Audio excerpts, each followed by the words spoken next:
Dans cette vidéo, on va regarder un petit peu plus loin comment personnaliser les couleurs d'un document, donc la palette de couleurs d'un document. Je sais qu'on est dans la finition puis le peaufinage, mais je sais aussi qu'il y en a que ça intéresse puis qui aiment ça faire des beaux documents. Donc, surtout, profiter du fait que l'élève va pas nécessairement l'avoir imprimé puis va pouvoir le voir en couleur. Donc, c'est comme vraiment un bonus d'un document numérique parce qu'on peut se laisser aller un petit peu dans la créativité. Puis, ça aide aussi, ça peut aider d'une certaine mesure l'apprentissage ou en tout cas la routine à l'intérieur de votre cours parce que vous pourriez décider que, je sais pas moi, tous vos documents de notes de cours sont d'une telle couleur, tous vos documents d'exercice possèdent telle palette de couleurs. T'sais, là, je parle pas de faire ça du jour au lendemain, mais ça se pourrait qu'au fur et à mesure que vous refassiez vos documents ou que vous modifiez vos documents, vous décidez de faire ça, puis les élèves, ben, veulent pas, ça leur crée une certaine habitude. Plutôt que des documents qui ont jamais la même police d'écriture, qui ont jamais les mêmes couleurs, le même style d'organisation. Ça va vous créer une marque de prof, finalement, une marque de commerce.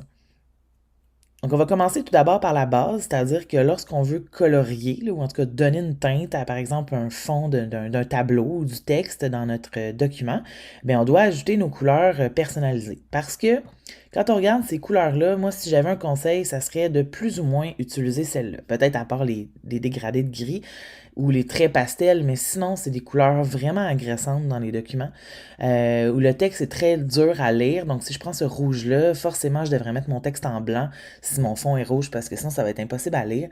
Donc, ces couleurs-là, c'est à éviter. Le fluo aussi fait vraiment mal aux yeux lors de la lecture. Donc, c'est pour ça un peu que je vous en parle. C'est pour sortir de la palette par défaut, qui peut-être un jour sera améliorée.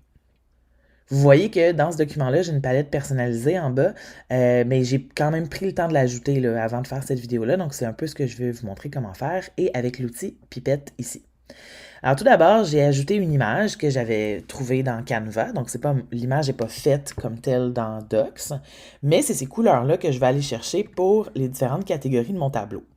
Alors ce que je fais, c'est que je sélectionne ou je mets simplement mon curseur en fait dans la case du tableau que je veux changer de couleur.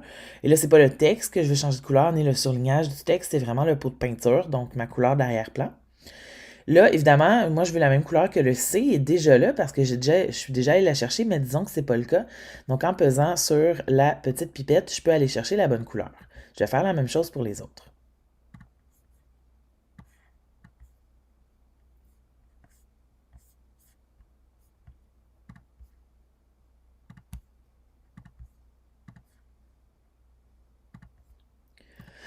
Voilà. Et ensuite, j'ai reporté les mêmes couleurs selon les mêmes sections. Donc, reading, il est rose dans saumon. Je suis revenu mettre ici et j'ai mis un dégradé un peu plus pâle. Je l'ai trouvé où ce dégradé-là? Dans ma tête. Donc, ce que j'ai fait, imaginons qu'il n'y en a pas, là. J'ai repris la couleur de base et j'ai seulement descendu de quelques teintes, là. Donc, je suis allé ici. Si on clique dessus, si on clique sur le petit plus, il va nous ajouter c'est pas une roue, là, mais une espèce de roue chromatique où on peut voir toutes nos couleurs. Et tout ce que j'ai fait, c'est que je l'ai descendu vers le plus pâle, à l'œil, comme ça. Et quand j'étais satisfaite de ma couleur, j'ai cliqué sur OK.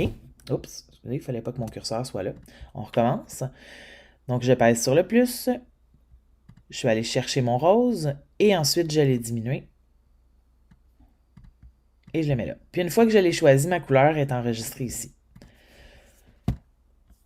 J'ai fait la même chose ensuite pour lui, et là, il me resterait le mauve à faire. Donc, ça, c'est le mauve original, si on veut, du titre. Et là, je vais m'en trouver un petit peu plus pâle. Donc, je vais aller avec le plus. Je vais aller chercher le mauve de départ et je vais le prendre beaucoup plus pâle pour la question. Donc, ça peut quand même aller vite. Puis, si vous partez d'un document puis vous en créez un autre, donc si, admettons, ça, c'est un de mes documents dont j'aime la palette de couleurs et je veux la réutiliser pour un autre document, mais vous pourriez créer une copie. Là, ensuite, vous effacez tout le contenu, là, si le document n'est plus du tout le même, mais au moins, votre palette de couleurs, elle va avoir suivi dans la copie. Parce que c'est sûr que si vous repartez un nouveau document vierge, la palette de couleurs ne sera plus là, donc c'est comme à refaire. Alors, ça peut être une bonne astuce de copier un document existant dont les paramètres nous conviennent, d'effacer tout, de repartir à zéro, mais au moins la palette là.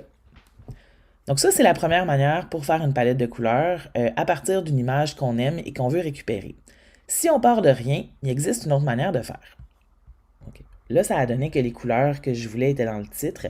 mais probablement que vous allez partir d'autres choses. Donc, je vous donne un exemple. Moi, j'ai un tableau Pinterest où j'ai plein de palettes de couleurs que je pourrais un jour utiliser, là, que je trouve belles. Donc, imaginons que vous auriez trouvé celle-là. Vous pouvez taper sur le web aussi. Il y a plein de... À un moment donné, vous allez, comme je dis, si vous décidez d'embarquer là-dedans, vous allez finir par trouver vos couleurs. Donc, imaginons que j'aime cette couleur-là puis que je voudrais prendre les deux mauves, ce mauve-là et ce mauve-là. Ce que je peux faire tout simplement, c'est de copier mon image. J'aurais pu faire une capture d'écran aussi. Je l'amène dans mon document. Et à partir de là, je vais aller chercher mes couleurs. Donc, ce que je fais la même chose finalement. Je vais prendre mon pot de peinture, je vais prendre la pipette et je vais venir chercher cette couleur-là qui va colorier ma colonne, ma case. Si je veux une autre, donc je veux le plus pâle, je vais venir chercher lui. Oups.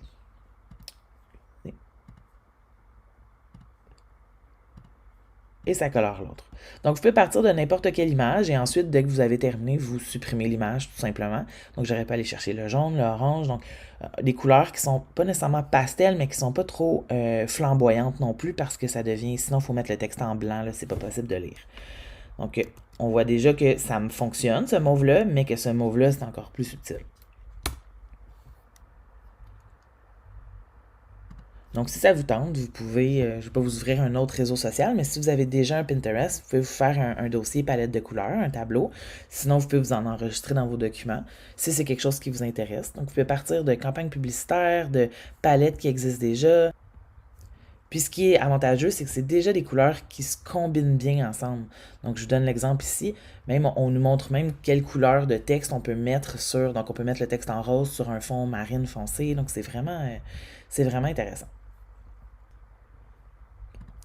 Une autre manière de choisir des couleurs que je vais vous fournir, donc ça va être dans un drive partagé, c'est des palettes déjà faites dans Slide que vous pouvez, je vous montre comment ensuite, là, entre guillemets, les importer dans Doc. C'est pas possible d'importer un thème, mais c'est possible de contourner ça puis de vous faciliter la vie.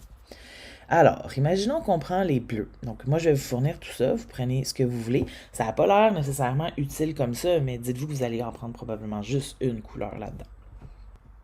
Alors, vous ouvrez le document Slide qui est sous forme de tableau. Vous sélectionnez les couleurs que vous voulez. Moi, je vais prendre les 3 cases ici pour avoir la première et la dernière. Vous faites copier-coller ou CTRL-C, CTRL-V. Et vous venez le coller. En fait, vous faites copier, vous venez le coller dans votre document. Imaginons celui-ci, puis je vais colorier mon tableau. Alors, vous faites juste venir le coller ici. Et là, vous allez remarquer que les 3 couleurs ont automatiquement été ajoutées à ma palette de couleurs. Ensuite, vous n'aurez qu'à la supprimer, donc je pourrais déjà la supprimer tout de suite. Mes 3 bleus sont quand même là. Et là, il me resterait seulement à aller colorier mon tableau.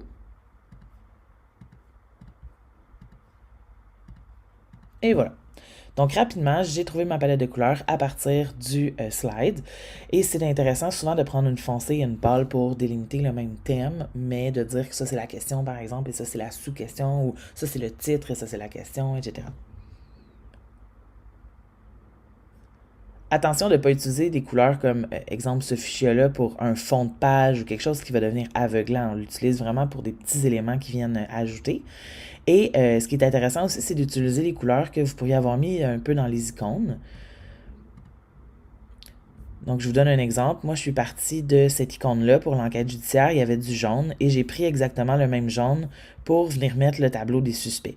Donc, c'est sûr que ça paraît peut-être pas comme ça, mais si j'avais mis l'icône juste à côté, ça aurait fait un rappel. Donc, je reste dans ma palette de couleurs. Tu sais, je serais pas venu mettre ça fuchsia parce que tous mes autres icônes sont plutôt en couleur primaire, là. Si je remonte ici. Alors, je me serais servi de ces couleurs-là, finalement, pour mon thème et non pas des couleurs comme celle-là, là. Alors, j'espère que ça a répondu à vos questions sur comment être efficace dans la gestion de vos couleurs, puis de vos thèmes et de votre, je veux dire, branding de professeur, si jamais c'est quelque chose qui vous intéresse.